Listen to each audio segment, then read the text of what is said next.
Hey guys, welcome to another video. We're going to be talking all about how Arsenal are going to deal with Martin Ødegaard's injury. It has been confirmed by the club that he is going to be out for at least 2 months. So maybe like a year ago, maybe even just last season, news like this would have crippled us. Remember, Ødegaard was out for a couple of months last season, maybe around the same time actually. And it felt like the world was collapsing. It really did. And for a long period of time, it felt like Arsenal couldn't figure out how to attack without him or Saka. If either one of them were out, Arsenal could not figure out how to attack and we struggled. Now it feels like we have options, and I want to talk about those options and which option we should go with. Now, am I the coach? No. Does it really matter what I think? Probably not. Am I still going to give you my opinion? Absolutely. We have a couple of different options here, which feels so good. Let's just stop and think for just 2 seconds about the fact that we actually have options. We actually have options. Last season, outside of Merino, there were no other options, maybe even Kai for a little bit, of anybody else playing in that right center mid, number 10 position, creative midfielder position, whatever you want to call it. And now we have options, like I said. So that in itself is a step forward. And a big reason why I feel like there hasn't been a panic when we've had injuries. We've had Saliba out, we've had Saka out, we've had Ødegaard out before already this season, but because we have such good depth now, we got options, okay? So Eze, Ethan Nwaneri, and Mikel Merino. That's what we're looking at. And I think based on the opposition, based on where we're playing, home or away, that can inform us where Mikel might go with his decision. But I want to make a point early on that after the Manchester City game, Arsenal have looked like, to me, a different team. A team that can create chances, break down blocks, open play chances, not have to rely on set pieces. We know what midfield we went with in the Manchester City game. We know what midfield we went with in the Newcastle game. Okay. We know what midfield we also had against Nottingham Forest at home. Am I making a point here? I think that when things work, you just have to let it be. You just have to let it be. Arsenal are a much better team when we play with a right center mid that is either Eze or Ethan if Ødegaard is out. No shade to Mikel Merino at the time of recording. I understand that he has scored another goal for Spain, but we are not Spain, baby. The biggest issue with Mikel Merino playing in that right center mid position is he doesn't feel like a midfielder. And when the game is sped up, we're going to be playing against Fulham in our first game back from international break. Fulham is a tough game because they're a quite physical team and they'll try to speed things up on us. And I just feel like with Mikel Merino, what ends up happening is he doesn't offer enough football. He doesn't get onto the ball enough. When he is on the ball, he does everything at a slower pace. He's somebody that takes a long time to turn around, a long time to make the decision. And when he's not in and around the opposition's box and he's closer to our box, the alarm bells are going off. For somebody that I feel like is being used over other players because of what they offer off the ball, he gets caught a lot in transition. And he also gets caught in positions where he's near our box and he's diddling around with the ball. There was a time against Manchester City, if you guys remember, there was an opportunity that Tijani Reinders got a shot from where Mikel Merino was by our box and was diddling around with the ball. They converged upon him and took it and created a chance. So when we think about players that play in midfield, you play in midfield. And our right center mid, the reason why Ødegaard's so hard to replace is because although people may get frustrated with him because maybe he doesn't create enough or score goals enough like a natural number 10, his role really does require that player to get onto the ball. That player is dropping deep. That player is collecting the ball off of the deeper midfielders and/or the center backs and starting moves and keeping the ball ticking along with helping create chances for the team. I think Mikel Merino is a hard choice for that position because if he has to collect the ball in those deeper positions, he is so likely to give it away. I like Merino, I really do, but I just feel like his best position is as a second striker or the number 9, a false 9, further away from our goal and closer to further away from our goal and way closer to their goal. That's where his sweet spot is. And because the right center mid is not really that position, I feel like he's not the right choice for it. Couple that up with the statistics that say that when he plays in midfield, we don't tend to win. And I just feel like that rules him out. So looking at the fixtures that Ødegaard is probably going to miss, Fulham away, Atletico Madrid at home, Crystal Palace at home, Brighton at home, Burnley away, Slavia Prague away, and Sunderland away. That is a good set of fixtures to be able to mix it up and use those 3 choices based on the opposition.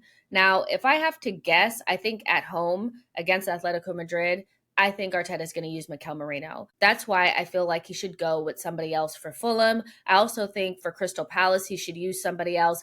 Brighton, Burnley, Slavia Prague, and Sunderland. He's better off the bench. He's better off the bench and or in the 9 position. It just is what it is. Once you find your role, you just need to stick with that role. Now, Eze or Ethan, who do you choose? You guys know I love Ethan so much. I think that he deserves more playing time. And I think when you make a big song and dance about this player being the player that's going to be stepping in for Martin Ødegaard, you have to trust him in times like this.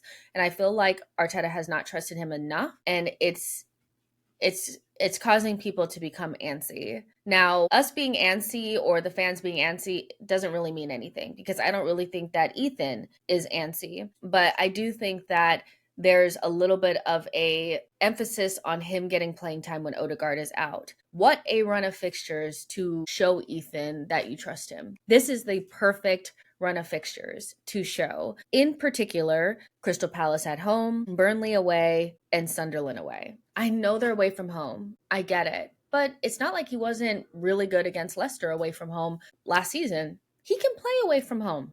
I think it's more about the opposition versus home or away, because sometimes home games are more difficult than away games based on who you're playing, right? So I think Ethan needs to be trusted in some of these games, but I also feel like there's scope for Eze to play in midfield. Eze has done well for us in midfield. I think he was really good against Manchester City when he came in. I think he was really good against Newcastle. He didn't get his final action right, but he was definitely in the right places at the right time. We just have to play a little bit different. And I also think that having Eze in that number 10 position, like a natural 10 position, allows for Rice and Zubimendi to play in positions that suit them quite well. I think Zubimendi and Rice play a lot better when they are in a double pivot.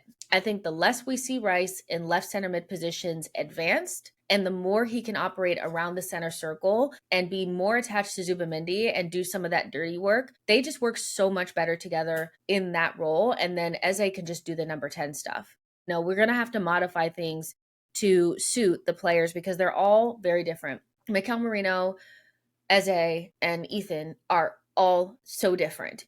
So they're not going to be able to play in that role, right center mid /10, in the same ways. And I think with Eze, you have the opportunity to get some of our midfield players in their best positions and also platform him in a way where he can feel very, very comfortable in that 10 position. He did really well against Newcastle, one of the most physical teams in the league. I'm not afraid for him to play against anybody else. If you can go away to Newcastle, and he had some moments where he lost the ball and he got knocked off the ball, but it wasn't to the extent where it was like, oh, he's getting bopped, we're gonna have to take him off.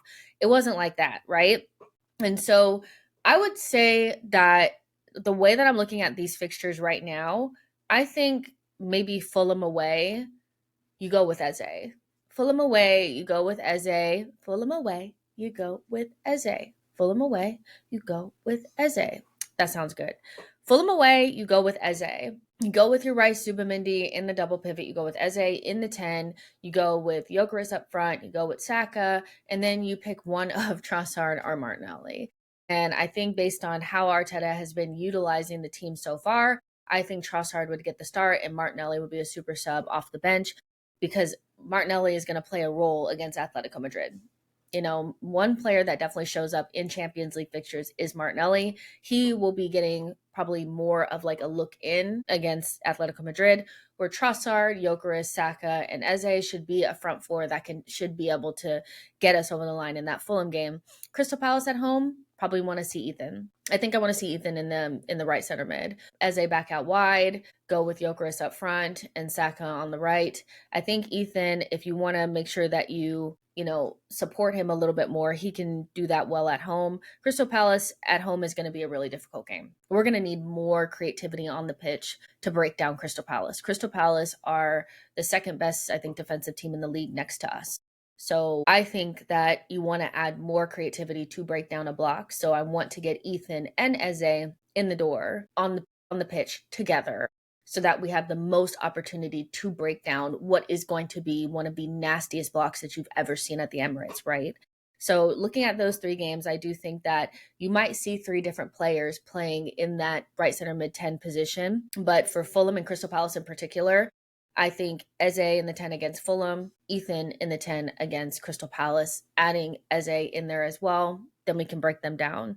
Not having Ødegaard is going to hurt us because he has a set of qualities that nobody else has, but we have the ability to cover that up and utilize the other players' strengths to our advantage. So it's really not something that I feel like we need to be panicking about, but I do think Arteta needs to use the right player at the right time. When you need to break down a deep block like Crystal Palace, you are going to need both Eze and Ethan. When you are going to go into a Fulham game away from home, maybe you don't need Ethan in that game. Maybe you just go with Eze in midfield because he's more of the experienced player that's been there and done it before. You can go with a Trossard on the left, but I think it's all about Arteta utilizing the squad to the best of their abilities and realizing also that certain combinations just don't work and certain players have roles that they should just stick with, like Merino off the bench. But I would love to know what you guys think about this. How would you deal with the